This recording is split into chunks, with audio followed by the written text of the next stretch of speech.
All right. Well, good evening, good afternoon, good morning. I do not know where in the world you are at.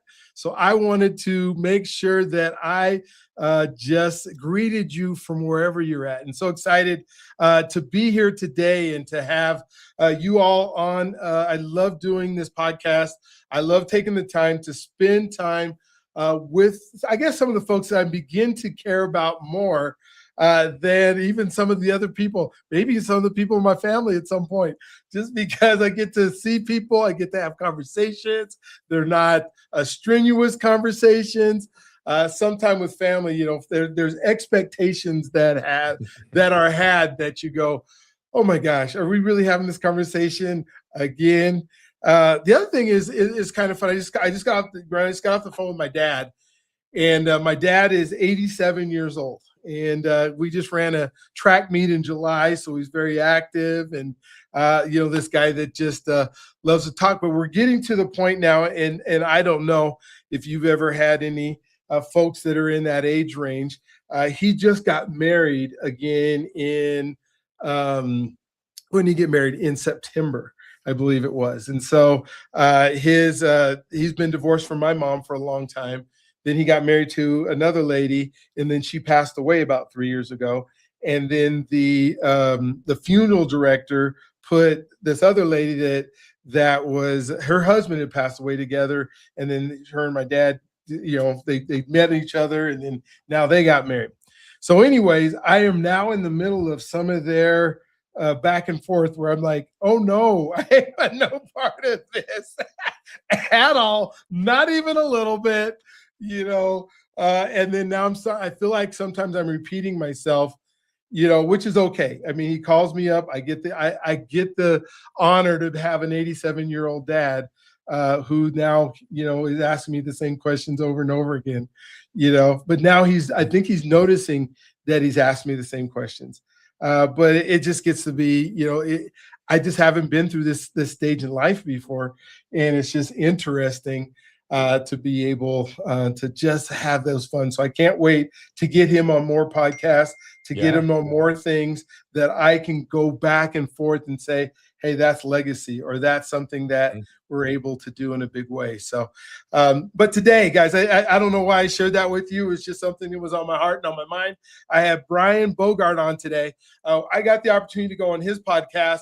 Oh man, it's been a few months ago. We've been trying to get together and just chop it up in a way that we did before. We did not finish our conversation. We didn't get to finish the fun things that are happening in life. I got to tell my story on his podcast, and now I can't wait for him to tell his story. I know some of it. I know about a truck that pulled part of his arm off and that kind of stuff, but I can't wait to hear his whole story, or most of his story, or the part he wants to tell. And then we're just going to have some fun and chop it up. We don't have a huge agenda today other than just getting to know each other, letting you guys get to know us. But I promise you, if you stick around for this podcast, you are going to be so glad that you did.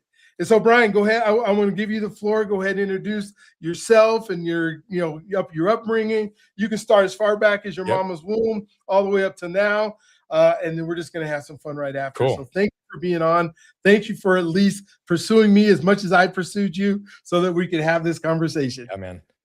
I'm so grateful to be here. And to your point, exactly. I mean, it's been a long time coming. So the fact that it's happening today, it put a smile on my face right out of the gate, because I so much enjoy your energy.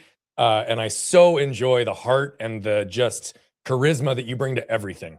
And so it's going to be a blast today. I also want to just acknowledge a couple of things that you did just say, speaking to your heart out of the gate. I think expectations are the biggest killer of joy. And I think that the faster we can remove expectations of ourselves and for others, the better we get to live and connect and allow ourselves to really be able to flow.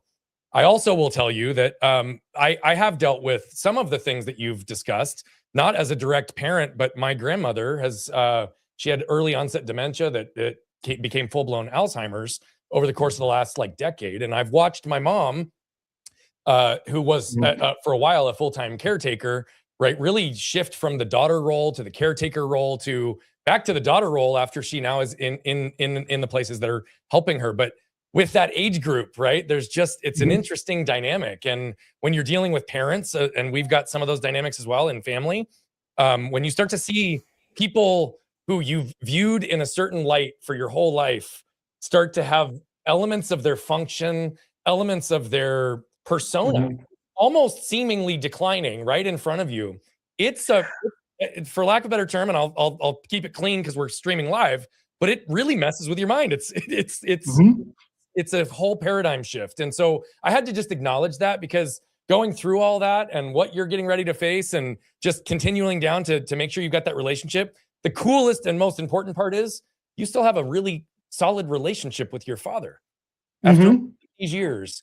And so like, that's cool, and enjoy that for what it is. So I had to say all that before I introduced myself, but I loved what you spoke to heart, and I just really wanted to just wrap that up with a tight bow to say, bro, I my heart's with you, and he's a lucky man to have you. So now I'll tell you about me. All right, cool beans. Yeah. I always start by saying I'm a husband and father first. And the biggest reason I start with that is because I've said that for 20 to 25 years, but my words, my actions, and my behaviors were not always congruent. And so it's the way I lead today, because it is congruent in my life today. But it's also a way for me to give transparency and accountability built in to ensure that my value stack, as I state it, is also what I'm living. And that's a big part of who I am, and the components that have now become. I'll share more about that later, and why my actions and words weren't always congruent. But I'll go back, way back to the beginning, because you said go back to the womb. Now I'm not going to go back that far, but I will tell you, in relationship with my parents, I do happen to know the city and state that I was conceived in. So we could even go back to that point if we wanted to. Oh my gosh, even further back. I love my it. parents, they're so funny. They've like always like talked about that stuff, and it's funny and cool. But I was born in Arizona, moved very quickly to Southern California. And before I was 3, we moved international, and we lived in Australia for a year and a half. And then we lived in England for a year and a half, all before the age of 5. And after our time in England, and we were taken over to those 2 places because my dad was very, very high up with an organization that originally started as Garrett, then it became Allied Signal. And Allied Signal actually purchased Honeywell, but kept the Honeywell name because it's bigger. So that was his backdrop. It was aeronautics. It was airplane mechanics and servicing. And he had reps all over the world. And so to service the reps that were in the different regions and the clients that he had at the time, we got the chance to travel a lot in the early stages of my life, which gave a ton of perspective. You know, we've got home videos of my brother and I speaking in Australian accents. And then one's 18 months later speaking in full-blown British accents. And then, 18 months later, again, back to American, because we were so young, we just adapted. But that was cool. And then we come back to the States. And this is where the beginning part of what most people know in my story begins. And it was what you alluded to earlier. August 10th, 1992 was 115 degree day. And my mom, my brother, and I went to our local Walmart just to get a 1-inch paintbrush, because we were finishing up some trim around the new home that we'd moved into. We'd been rehabbing. We were all ready to go. Well, anybody who's known me for more than about 10 seconds, or if you've been listening this far, you probably can tell I have a lot of energy. I move fast. I speak fast. I've got this vigor for life. That's always been true. So I was the first one in the car because I wanted to get home and put that paintbrush to use. But Brian, this was back in the days before there was key fobs too. My mom and brother were 3 or 4 feet behind me. And that meant my mom had to literally reach her hand in the purse, pull out the keys, stick it in the door, and turn it before I could get in. And I was standing there next to my mom's car with my hand on the handle, waiting for her to catch up, when a truck pulled up in front of the store and parked. And the driver and the middle passenger got out. Now, the passenger all the way to the right, after just a few seconds, felt the truck moving backwards. So he did what any one of us would do, and he scooted over to put his foot on the brake, but he instead hit the gas. Ooh. Combination of shock and force threw him up on the steering wheel, threw him up on the dashboard, and before you know it, he was catapulting 40 miles an hour right at me with no time to react. Went up and over the median, went up to the tree in the median, hit our car, knocked me over, ran over me diagonally, tore my spleen and left a tire track scar on my stomach, and then continued on to sever my left arm completely from my body. Wow.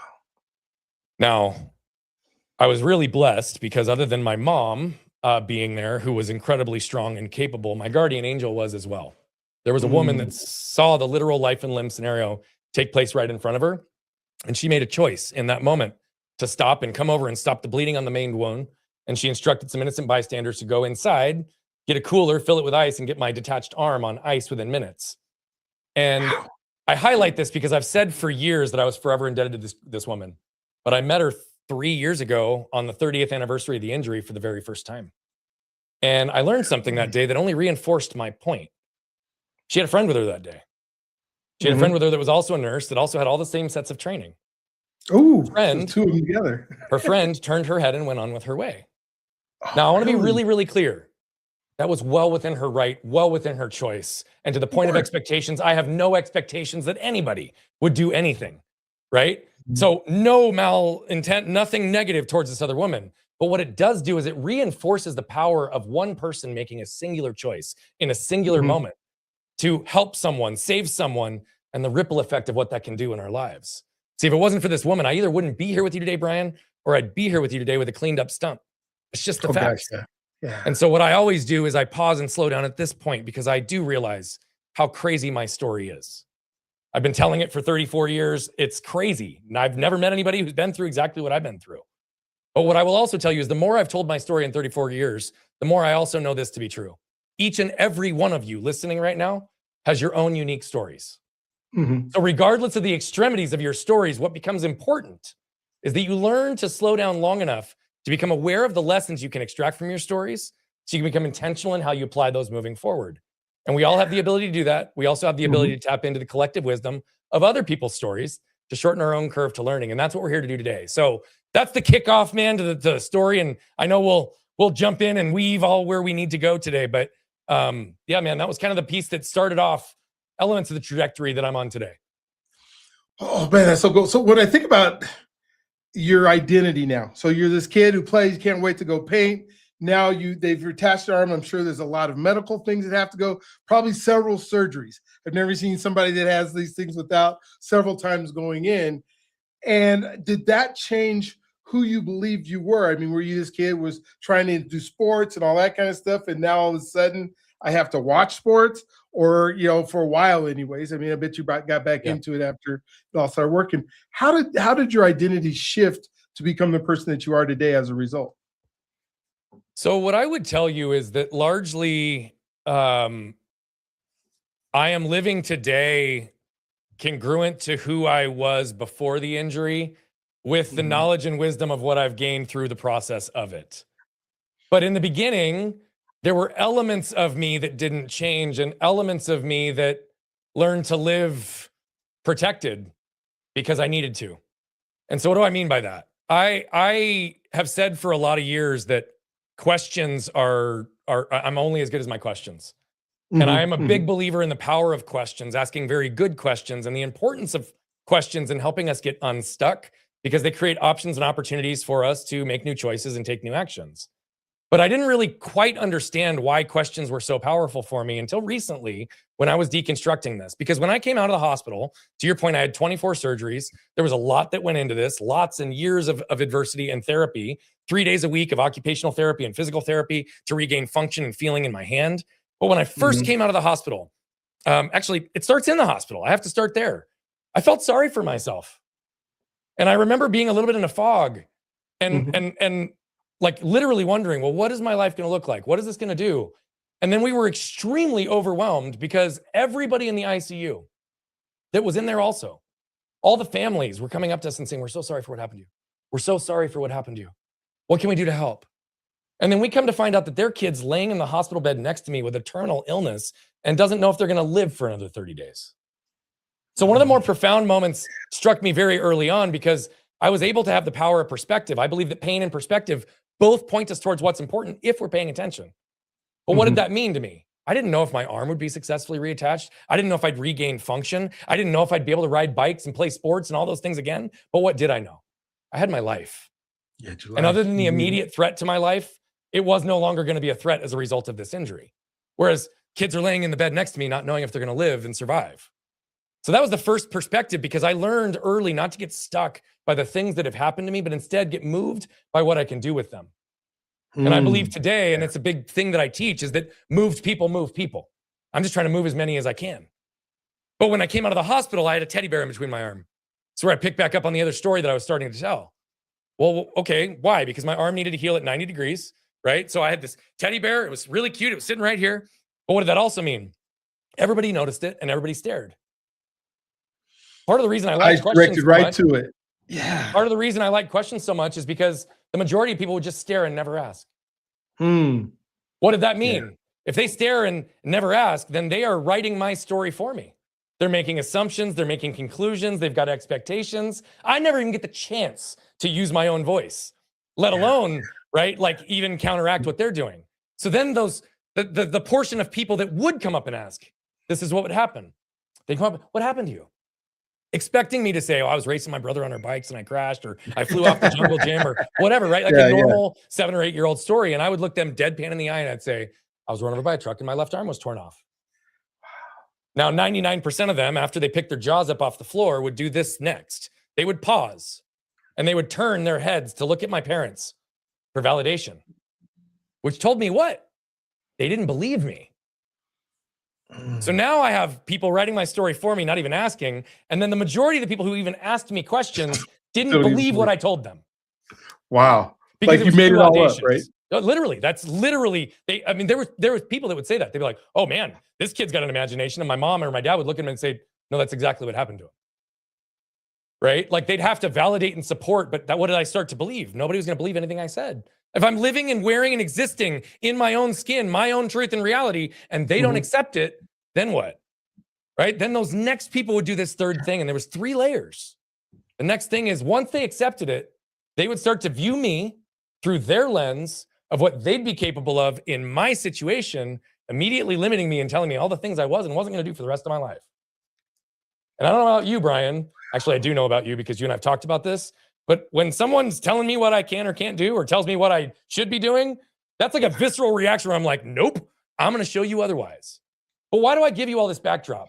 Because what I do know, I don't know what it's like to be a person of color. I don't know what it's like to be transgender. I don't know what it's like to be a woman. I don't know what it's like to be in so many other categories of people.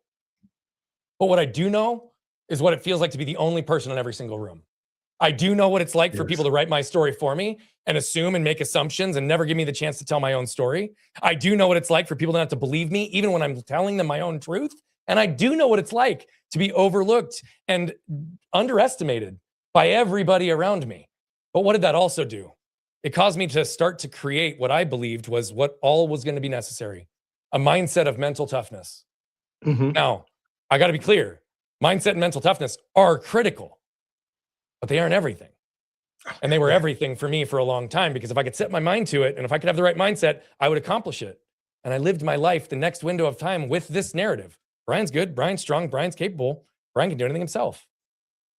But what did it also do? It taught me to learn to receive love, validation, and connection through performance. It taught me to justify, protect, or defend every single element of myself, because constantly I wasn't being believed. So I would just assume that people weren't going to believe me or would start to argue, which would obviously create different reactions. And I blew my own mind and expectations while I was simultaneously proving it to everyone else. But at the end of the day, it was really for me. And so that served me really well until it didn't. But that was the childhood component, man. Like, it caused me to grow up really quick. It caused me to change the ways that I viewed. But because of the performance-based mechanism, I also learned to mountain bike really young. I learned to water ski, getting out of the water with one hand because I wanted to, and I made it happen. And you put me on a football field, a basketball court, a baseball diamond. You put me on any sport, and I will hold my own as long as I'm not playing with pro level people. But you put me on any field with mostly athletic people, I'm going to surprise folks because they still underestimate me. And then they watch what I can do. And they say, how do you can do it? How do you do that? Well, I never learned any other way. So I didn't have to unlearn to relearn certain things. I learned how to catch a football with one hand. I learned over the years to catch it with two and secure it, but I can grab a ball out of the air with one hand. And people are like, how do you do that? I can type 120 words per minute with one hand without looking at my keyboard. How do you do that? Well, I knew no other way. I had to figure it out. And so my whole life has been looking at doing unconventional, untraditional approaches to everyday things, which also hardwired me to be able to get super creative and be able to remove hurdles and blocks for not just myself, but so many people. So I'll pause, but that's the childhood component, bro. Oh my gosh. And here's what I'm thinking, because I think of my own limiting beliefs, or limiting beliefs that we talk about all the time. And now people are projecting their own limiting beliefs on what you're capable of. Bingo. Forget your own, right? You got to now deal with everybody else's limiting belief. And you turn that around to saying, wait, I'm going to be able to do anything anytime I want. There's nothing somebody can stop me to do. However, I can imagine in relationships, and you can tell me if I'm right or wrong, that now you're the overachiever and now you're making them look. Now I got two hands, I can't type 120 words, right? So now here's this guy who shows up and can do all these things that I can't do as a fully functional, having both arms. And then I believe for relationship wise, there's probably some jealousy. There's probably some other emotions that you're now experiencing from others because you've done these things. You've proven the lack of what somebody else can't do, because we're in this world that we compare ourselves to each other. And now they're comparing their ability to your ability, and you're probably losing out in some ways. How did that feel, or am I even right? I mean, so you're spot on. It's all real, and much of that stuff happened. And the long arc to it, which we'll unpack when it's relevant, maybe it's now. The long arc to it is that's not true anymore. But it was for a very long time. Now, what I mean by that is I realized through my own understanding and lessons how I was actually contributing to that dynamic without consciously knowing how. Right? I talked about this layer of protection that I developed early on to ensure that I was going to be okay. And as much as that works, just like control, protection, we often put in place for the sake of making ourselves feel safe. Yeah. But in most situations, those extra layers of control or extra layers of protection actually have a counter effect. So, it would develop into places where people for a long time would call me an asshole. They'd think I was arrogant. They'd think I was egotistical, when that was never who I was, ever. But I was challenged and not believed for so often. And what I've always had, and this was true before the injury, I've always had an ability to speak with conviction. Self-confidence was not my primary issue. But what did happen as a result of me learning to receive love, validation, and connection through performance is that I believed that my self-worth and my identity were based upon what I did, not who I was. It was always contingent upon saying yes to that next person, going the next level to help them. Because I could, and I could do things quickly and efficiently, I would carry more burden than I needed to and not respect my own boundaries or be able to advocate and communicate this. But it also led to lots of isolation, right? This whole first arc, by 20, I was living my life and doing great, and I re-broke my arm in a snowboarding injury and almost lost it again at 20. Compound fracture. Went through 7 surgeons who were afraid to touch me because of medical malpractice, and went 10 months with my arm hanging by my side. Oh my gosh. And I was surrounded by people that I was doing all those things for, showing up for, right? Competing with, having fun with, building life with, doing stuff on campus with. And nobody was there for me. And I got really resentful. I got really frustrated. I got angry because, to the point of what you were saying, it's like I was doing all these things to help all these people. And there was intimidation. There was components of all of that stuff that was there, but I wasn't as conscious to it then, other than just sometimes things felt yucky, for lack of a better term. Yeah. But as I'm sitting and reflecting on why I'm isolated and alone and people aren't showing up to help me, well, I had to surrender to the reality that the world just bought into the power of the narrative that I set. Brian's good, Brian's strong, Brian's capable, Brian can do anything himself. Now, they added a 5th narrative to it that I learned later, which was, and Brian will ask for help if he needs it. But in one of the most vulnerable periods in my life, I didn't have the courage or the wherewithal to even know how to ask for help. What questions? Yeah. So I then started to focus on, I realized how disconnected I was from myself and disconnected I was from other people. That started this next arc. That protective narrative started to dwindle and go away. But then what? Well, if I want to connect with people and I don't know who I am, well, okay, then what do I need to do? Well, I started studying vulnerability and authenticity. And at the time, I believed that was the glue that bound human connection. Again, very, very powerful, but not all of it. But what did that actually translate into? Well, I didn't have a healthy model for chasing who I was. I did have a healthy model for chasing what I wanted. What house, what car, what amount of money, what amount of success, right? And like vulnerability and authenticity was great, but what did it really mean? It meant I got really good at sharing just enough about myself to get other people comfortable, and then asking really good questions so that they'd lower their armor so I could drive a Mack truck through and focus on their problems instead of my own. Wow. Didn't know I was doing all this, but that's what it translated into. So now all of a sudden, take me from 20 to 27, I'm still operating in this performance-based mentality because I didn't really know any different, even though I knew I was somewhat disconnected. But by that time, me and my partners had built and developed a $10 million business. I was crushing it in the community. I had a beautiful wife, beautiful kids, $1 million house, multiple nice cars that were all brand new, stupid stuff. But my bank account was full and I found myself still completely empty. And I realized, and it started to unwind at that time, that I was doing a couple things. One, I was obviously deterring and focusing on their problems, not my own. But I also was still chasing the what and not the who. And I was starting to realize that, like, I didn't even know who I was at this point in my life. And I needed to figure out a pathway to get back. And so I think that unconsciously I was building a life of significance, a life of prominence, because maybe if I built success, then people would just want to be around me. And that's not how it transpired. But that's when I hired my very first coach, and I started to actually do the inner journey, which still took many years. But I started to realize how filled with shame I was, how much anger I was living with.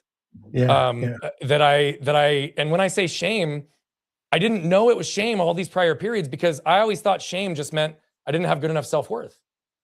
But I started doing research and studies, and Brene Brown outlines this better than anybody. She says there's two tracks to shame. So I'm not worthy and I'm not good enough. So Brian, I'd be lying if I told you I didn't have moments there. I'm human. Of course I have. Yeah. But because of the conviction and the confidence that I've always lived with, that was not my primary issue. The other one is when she says, you shut that down, you show up in the arena and you're ready to go to battle. It's the narrative. Who do you think you are? Who do you think you are to go make so much money? Who do you think you are to live in the community and raise money for philanthropy? Who do you think you are to break the common pattern and do whatever you want? Who do you think you are to, live a life that's got freedom based in it? Like, everything major I ever did, I felt the need to apologize for. Wow. And that was kind of the beginning of the path of trajectory to where we are today. Cool. Well, I'll pause you before we jump to the next trajectory, just because I want to just ask some questions about family and about your spouse. And, it sounds like you were that husband that loved his wife, but wanted to make sure everything was done for her, no matter what. I mean, how was that in trying to, it sounds like you were able to do everything, and was she helpful in this transformation? And, and then maybe even talk about, what it meant to be a dad at that point, and how you showed up as a dad. Yeah. So at 27, I wasn't a dad yet. I think I said I had kids. I think what I meant was I had kids coming on the way. Okay, gotcha. So when this all happened, so I wanted to give a major clarifier there, because at least on the father front, that answer will come later. But I will very specifically say, I would not be who I am today if it was not for the wife that I chose. Neat. I get chills as I think about it. I often say, one of the first things, and it's not the only reason, but it's a major reason that I ultimately ended up with the partner I did. She was the first woman I was ever with that pushed back. Ooh. And let me be clear when I say this. I never wanted someone to not push back. And I actually ended my prior 3 relationships before her. I ended because my personality was so big, it overtook. And I ended up having subservient partners, but they weren't really partners because they were subservient. So they played the role, but they weren't there as my partner to make me better, challenge thought, carry weight. Like, yes, to your point, I am one of those that's hardwired. I'm old school. I want to take care of everything for my wife and my kids. I don't want them to have to feel suffering and struggle. But I also know where that benefits them. But with my wife, this will make more sense in a minute as we continue, but there were periods in our marriage, and I would say around the time even that this was happening and a little bit afterwards, that I actually used to believe that my wife was weak. Wow. And I'm not proud to say that, but it's the truth. And yet, everything in my entire life and what I now know, my wife is one of the strongest humans, and therefore also one of the strongest women that I have ever known. And so there was a lot of challenge and a lot of friction, but there was also a lot of toxicity that I started bringing into the relationship as a byproduct of the path that I was walking. Because a lot of the people that I was walking with were making lots of money. It was superficial. It was about, how much money we were making and whatever we could buy at the moment. And yet those are not how I've ever identified as myself. That's not my value stack. That's not where I put importance in life. But it was for a while, because why? It was part of my armor that I was using to insulate and impress people that didn't really matter to me. But it made me feel good. She challenged me and grounded me in so many ways. Always, and still today, I grow daily because of her. I was able to get it to a place where she was able to choose. So she's not worked since we've had kids, 12 years now. And when I say this, she's not worked for an outside organization and gotten paid. She fucking hustled, man. Yeah, she's working. But I also look back and truly there were hidden and subliminal expectations that weren't congruent to even what I desire and believe. So what do I mean by that? We fell into very traditional role structures for masculine and feminine. Like it was like, if I make all the money, you got to handle everything else kind of a thing, right? Or I did the yard work or the cars, like the man stuff, right? And she would do everything else. And for a long time, that wasn't set up to do it that way. It was unconscious because we both just kind of patterned into it, and it sort of was our life having it happen develop. I had kids not long after this window. It was probably a year and a half. So I think we were in the process of trying to get pregnant at the time. I was done having kids by the time I was 30. So I had kids, I think, between 28 and 30. So it was right after this window, we had our first. And so much shifted and so much changed. But what I will tell you is this. She held it all together. And I think that she is singular-handedly responsible for not only helping identify and get clarity in the unique areas that our kids would have flown under the radar in support and services that they need, but as a direct result of her exposing and highlighting the special needs that both of our children have, it led to massive personal transformation for myself because of all the things I now understood about myself through my children. And I'll say that in just a couple of specific ways, right? My son is on the autism spectrum. He's very, very high functioning. He would fit into what most people would call Asperger's historically, right? Very, very high functioning, can normalize. And unless somebody knows autism really well, they may not even know it. But ADHD, sensory processing disorder. He's sensory seeking and sensory avoidant, right? Whoa, my daughter is dyslexic. I'm dyslexic. I'm ADHD. I'm on the autism spectrum. I didn't know any of this until I was 35. Wow. Right? And so it's been fascinating what it's also been able to do for me in understanding myself, the way I operate, and even some of the relational components that took place. My wife also had unbelievable strength and patience. And let me give you an example as to what I mean by why. Even after the years that we were having kids and doing these things, and this was happening until I was about 35. I mean, almost exactly 5 years ago is when I really saw this shift. She would say something as simple as this. Hey, honey, what do you want to do with the kids this weekend? But my shame and my anger filter would cause me to hear it this way. Hey, honey, you've not done enough to be a good husband and father here recently, so what do you need to make up for it this weekend?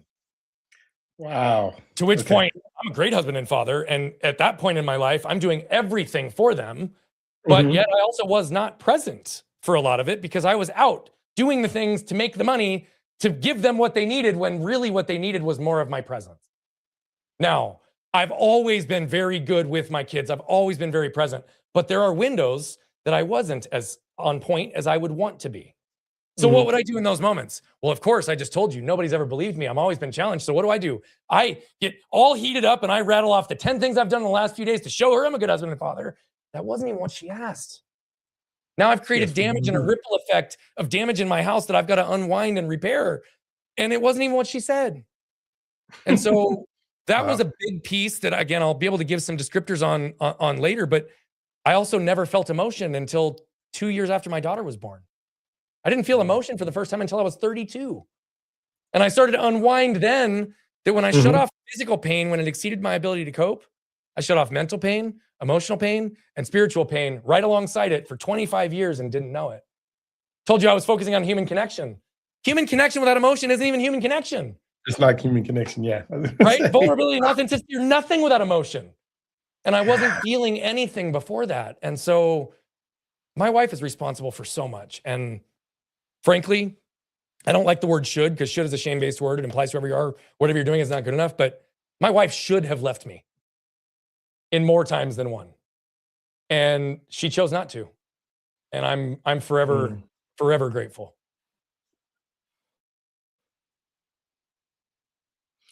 Oh my gosh, so cool. It almost makes me want to make sure I figure out a way to interview her if she does interviews, because it'd be so cool to see the other side of it. She's like anti-camera, anti-anything public. She avoids it like the plague. Yeah, so sort of my wife, right? That is like, no way am I here. Yeah, right. I'm gonna get on one. But so now let's go into the third phase here. So you've gone through this stuff. You're starting to turn around. Transformation is happening.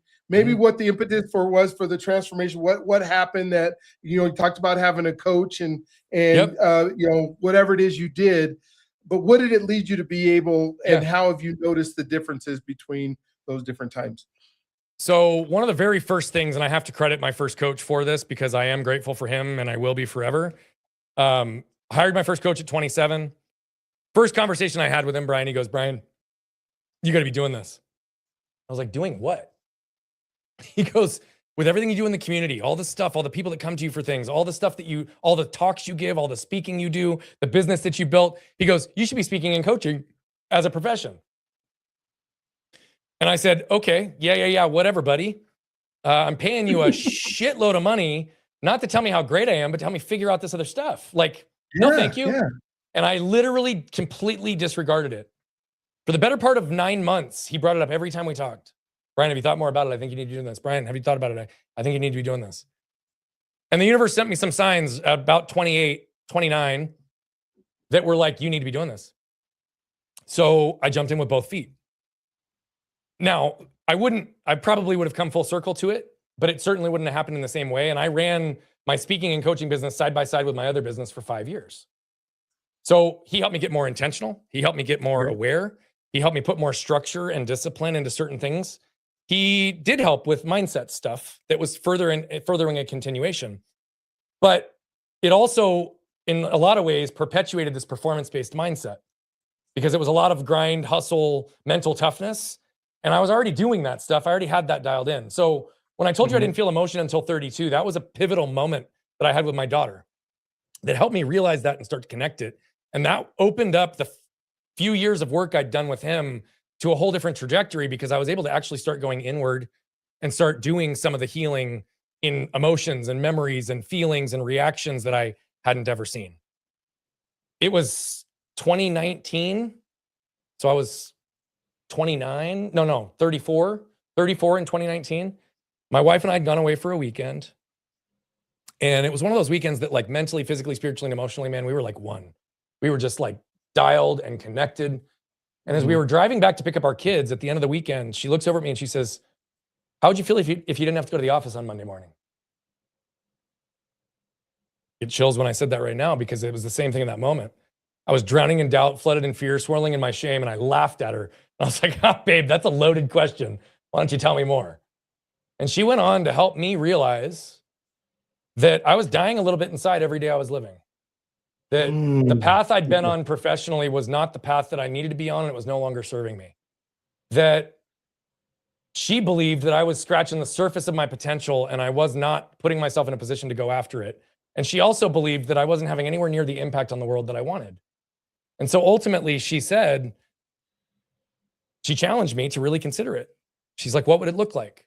She said, look, what we need is 100% of you and we don't have it. She said, I love the money. I love the commitment. I love all this stuff. But she says, I don't care if we live in a cardboard box on the fucking corner. We want these things. And she said, and I certainly don't want wealth if it's at the expense of you, your health, or us as a family. Yeah. So I spent 3 months getting really, really clear on it. And at the end of 3 months, I sat down with my business partners and the CEO of our firm at the time. And I told him I was leaving at the end of that fiscal year, which would have been May of 2020. And I had an incredible 10-month path with transition. It was great, awesome exit, did it all above board, executed my buy sell. COVID hits. Everybody's like, are you going to stop? Nope, I'm all in. Didn't stop, kept going. June 1st of 2020, I was completely free to do this 100% full time.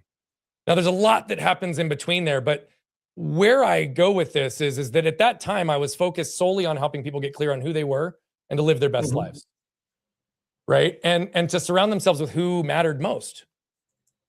But it was 18 months after that my wife and I had that conversation on our back porch that allowed me to understand anger for the very first time in a way that I could accept it and receive it.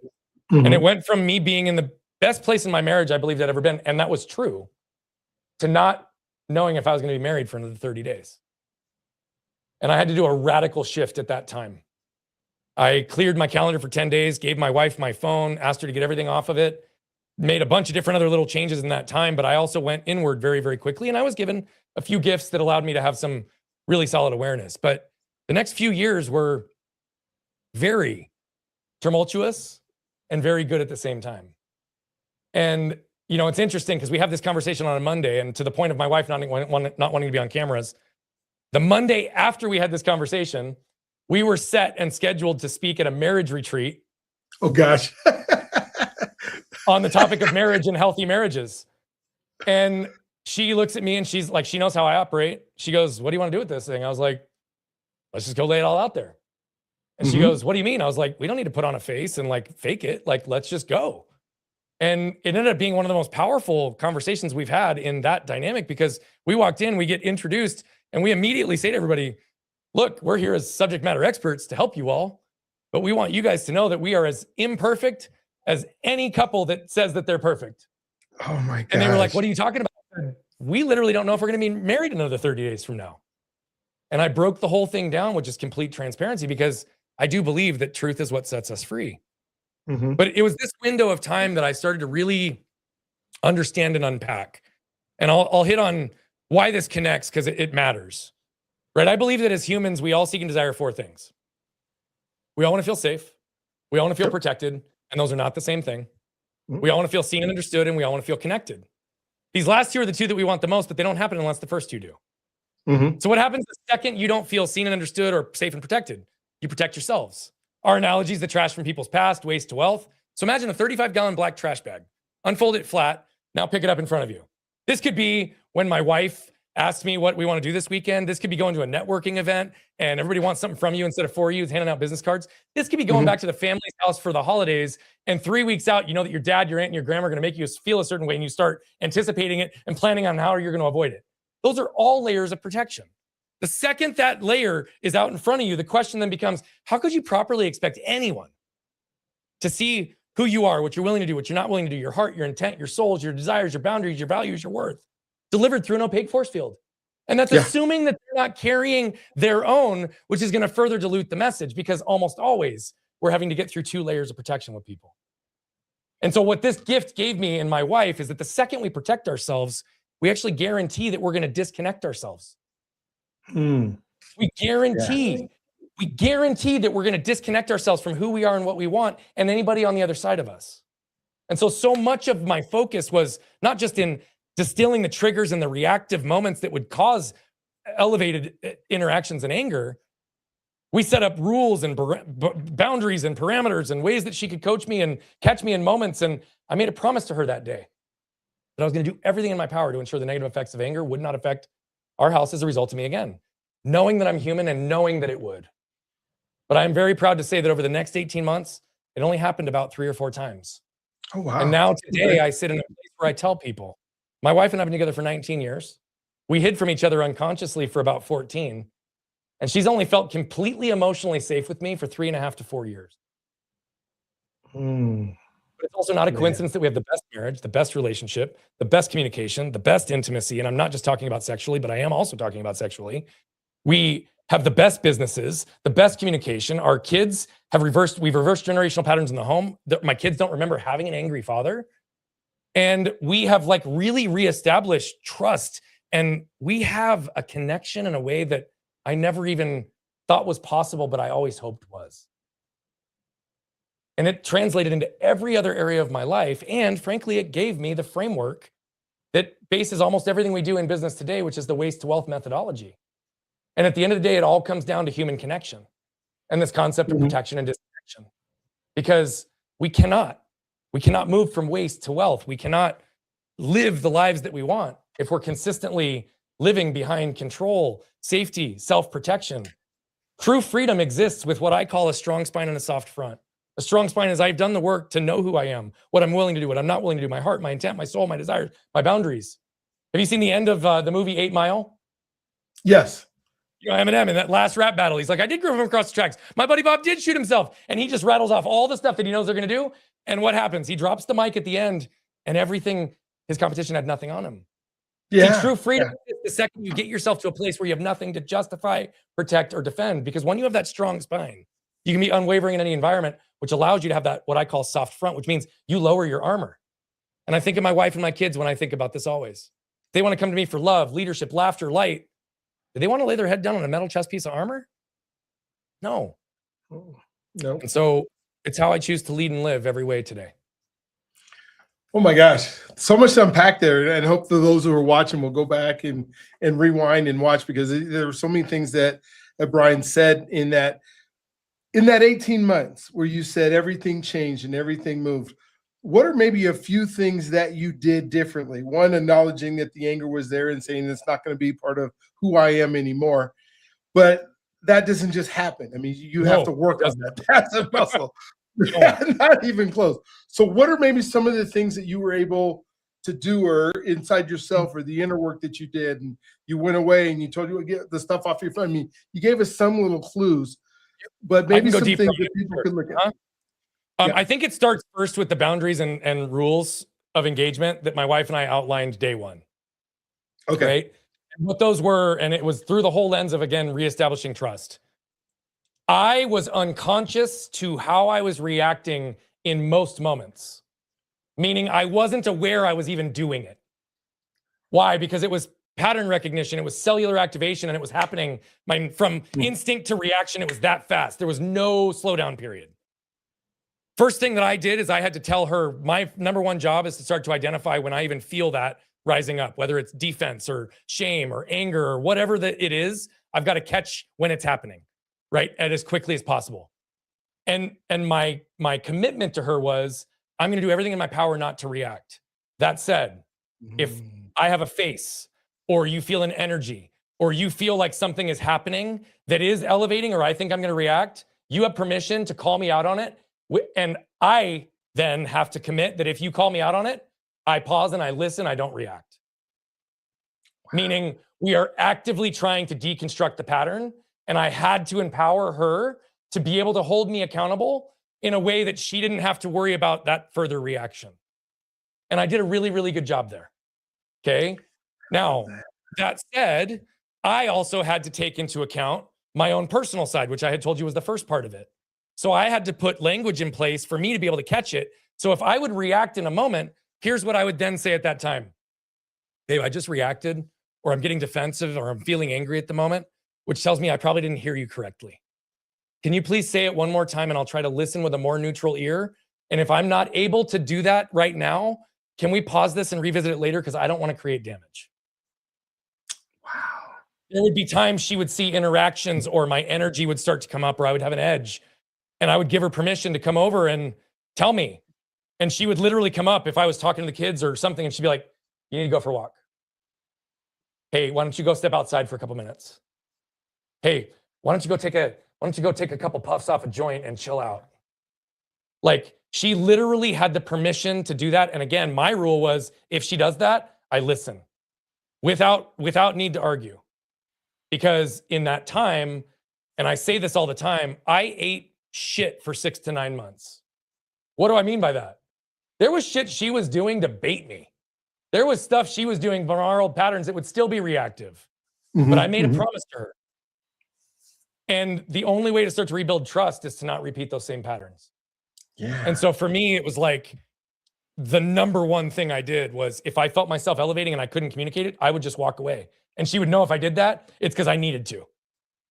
And we just built lots of different patterns. Now, there's a lot more that goes into it, but those were the basic rules of engagement that about 6 to 9 months after I ate shit, meaning this is the hardest part for anybody who is the aggressor or the actual problem, which was me. Yeah. Right? Like I always thought it was her. And all of a sudden I'm having this existential crisis where I'm like, oh shit, this is me. Right? But what does that also mean? I had to not give a fuck about being right. I had to care about getting it right more. Which also meant that I wasn't going to go back and forth with my wife. We weren't going to argue. There would be moments of disagreement, but I had to do that. And 6 to 9 months after, my wife said, I think it's time for me to do some work. Until she felt trust and believed that I would be able to do what I told her I would do, she wasn't going to start to do the work herself, other than how it was supporting me. And I don't blame her for that. Didn't know that was going to happen, but that's exactly what happened. And I always tell people, if you're the aggressor, if you're the anger, if you're the one, if you really want to fix it, be prepared to eat shit for 6 months to a year and completely swallow your pride and your ego, because it'll be the only way to get them to trust enough to then have it be a two-way street. The other thing that I did, and I'll just share this quick because it's a pin in it, and I think it's important. I went and I talked to all of our family. I had to sit down with her parents. I had to sit down with her sister and my brother-in-law. I had to sit down with my brother and his wife. I had to sit down with my parents. I went to our 4 closest couple friends. And I, by myself, alone, not with her. And I completely laid it all on the table and I owned it. I haven't realized that I've been operating this way. I didn't realize that I was bringing anger into it. And probably the most powerful conversation was the one I had with her parents. I outlined all these things that they didn't deserve, she didn't deserve, their grandkids didn't deserve, all these things that I was going to do.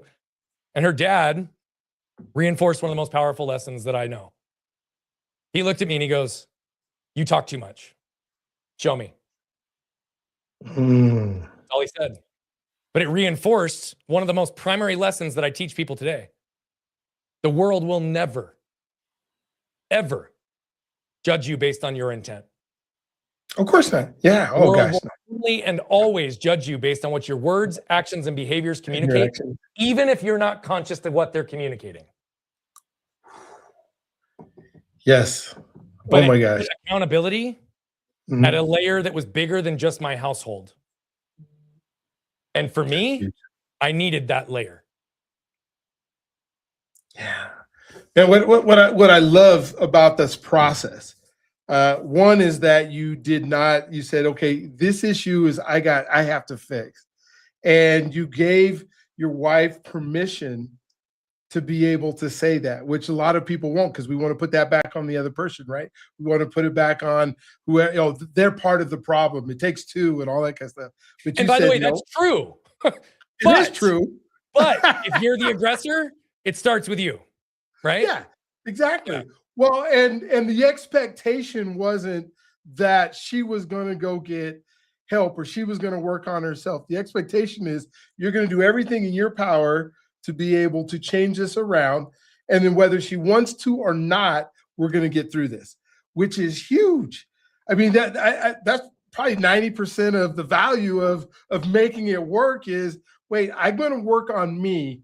I'm not going to tell you what you have to work on and try to help you work on you, which is what happens most of the time, right? And then I love the fact that you went to your family and you said, family, hey, I have some issues but I am going to do everything in my power. You didn't talk about what I got to do with my business and what I got to do with all these external stuff. You talked about, I'm going to start with my family. I'm going to start with what needs to happen here. But what I've also always said, and you heard me say it in the beginning, I'm a husband and father first, and it's the only thing binary in my world. This was a moment for me to prove that value stack because everything else became secondary. Wow. And while you were talking about my family, I have to share something because I don't know that I've ever shared it, but it's relevant because it was about the family.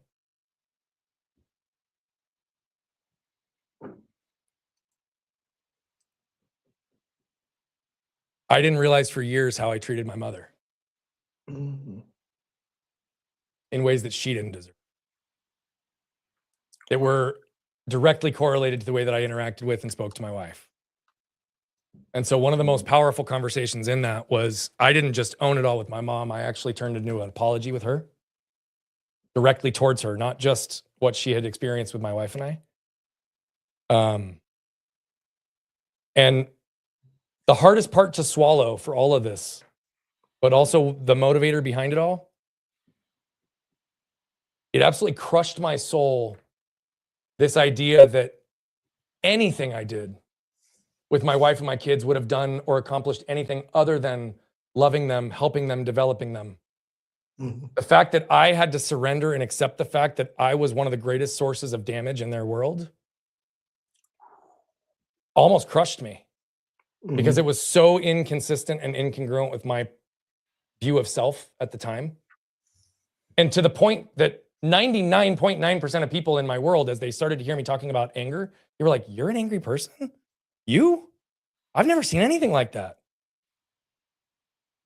Well, it's because it all came out in the house on the three people I Yeah. loved and cared about the most. It's also why I sit here and tell you that my wife is one of the strongest people because I know the size of my personality and I know the size of my strength. She endured me for years Wow. because she Gotta believed think that where who I you're was at. below it all was who I Yeah. am now. And she saw that despite everything on the outside. Wow. So with this, I just, and I know where our time is at, but what are you striving to be now? What is the next evolution of where Brian goes after you've done all this work and now the work is working and you're sharing it with others? Mhm. What's the next, I guess, internal level? I am in a really interesting period right now, and it shifted 5 years ago, but it's also speeding up in some ways as we speak. Um, I vividly what's really interesting is that there was a date that I always thought was significant, and for whatever reason I had tracked it for years, and it was March 6th of 2021. March 6th of 2021 was the day that my son was going to be the same age I was on the day of my injury. Ooh, okay. And there was about an 18-month window where my daughter was going to be in that same period. And what's interesting is that the conversations that led down this path with marriage happened on the 6th of March. And they were pretty much concluded by the time my daughter hit that same window. Well, I do believe, and I've studied this now, and our lives developmentally are in 7-year cycles. Okay. The work I'm doing right now is that period in that preteen, that like 10 to 14, a little bit older, is emotional development, regulation, connection, identity, sense of self, the safety parameters. I was a patient for all of those years. I wasn't a Right. kid. Yeah. I did not have the normal trajectory for development emotionally, intellectually, physically, like everything was different. And my kids right now are 10 and my son's going to be 12 here very soon. So they're right now in that exact window. And what I'm trying to do in this next phase, because I have legacy stuff, I know what my whole life is going to look like, but Mhm. if I lose sight of that as it relates to the present way I'm living, it doesn't matter.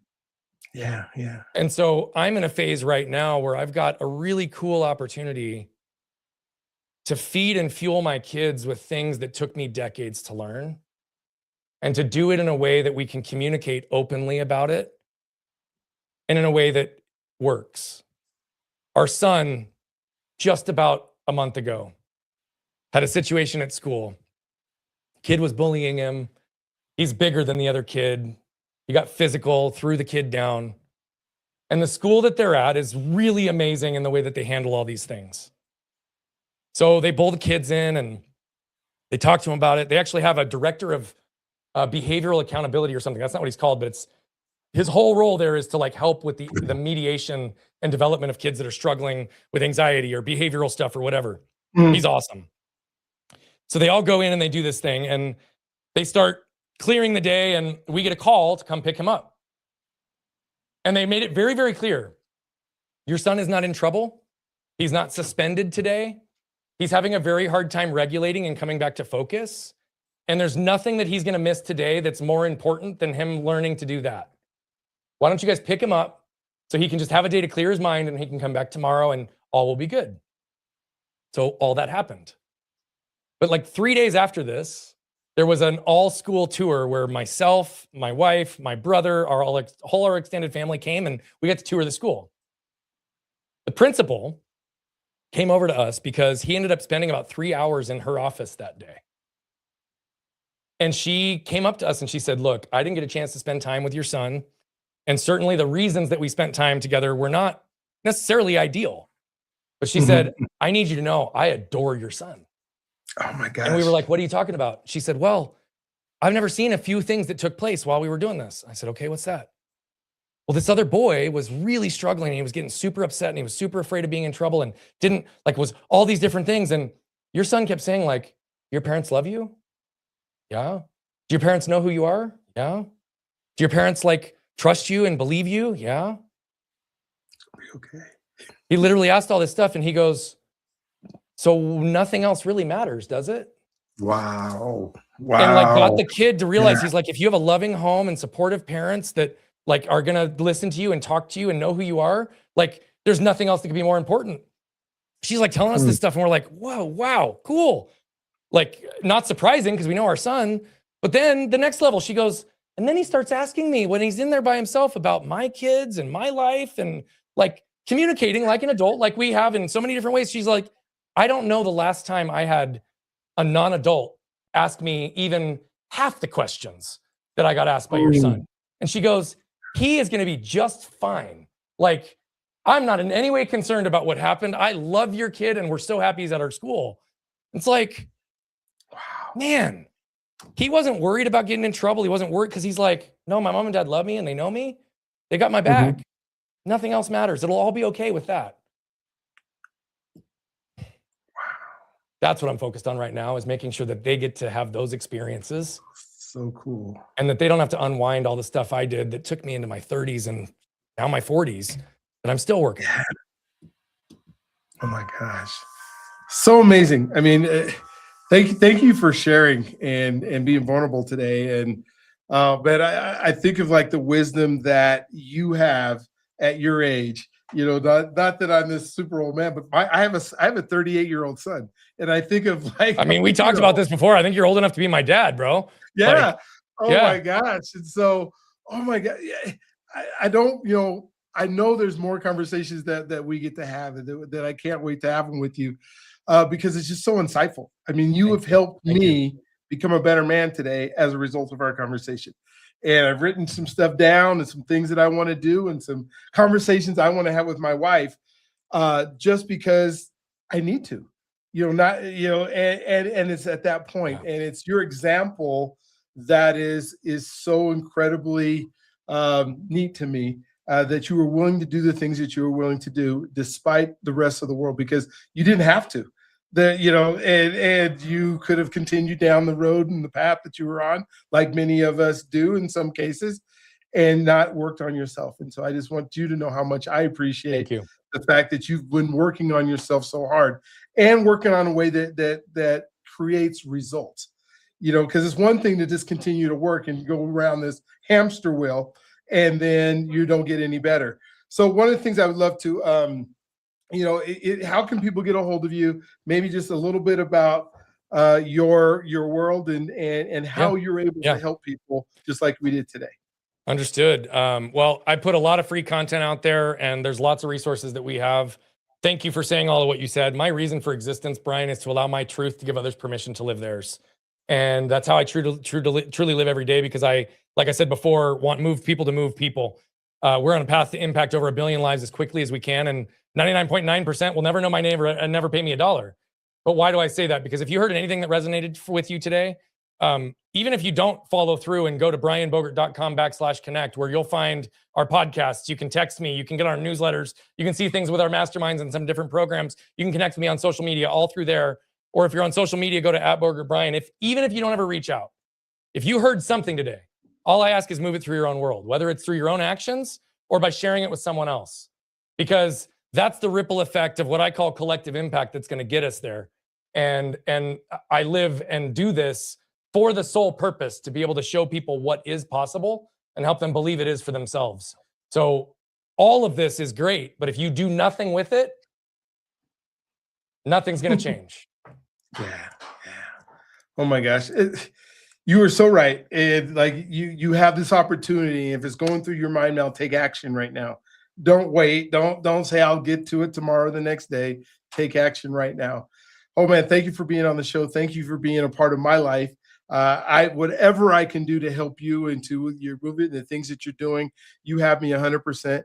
Because I want to make the same impact that you're already making in the world the best way that I possibly know how to do it. And so, oh my gosh, like I said, I'm going to call you back. We're going to figure out a way to do some stuff together, because we just cannot not do it. I agree, my friend. Thank you for being who you are and all the work you do. And thanks for building the platform for me to come and be able to pour some good in the world, man. That's what it's all about. And it's a two-way street. I'm very grateful for you, and I'm here for anything you need, my friend. All right. Well, thank you again. You guys have an amazing day. Don't forget your God's greatest gift. You are the answer to somebody else's prayer. I tell you that. So walk through life knowing that you have the ability to help somebody else, even though you don't know how to. It might just be a smile. It might just be the way that you look at somebody. You are making a difference. You are making an impact. And you were born for greatness. Please, please, please reach out to whoever you can in order to help you move forward. And we'll look forward to talking to you at the next one. Have an awesome, just incredible day, and we'll see you again.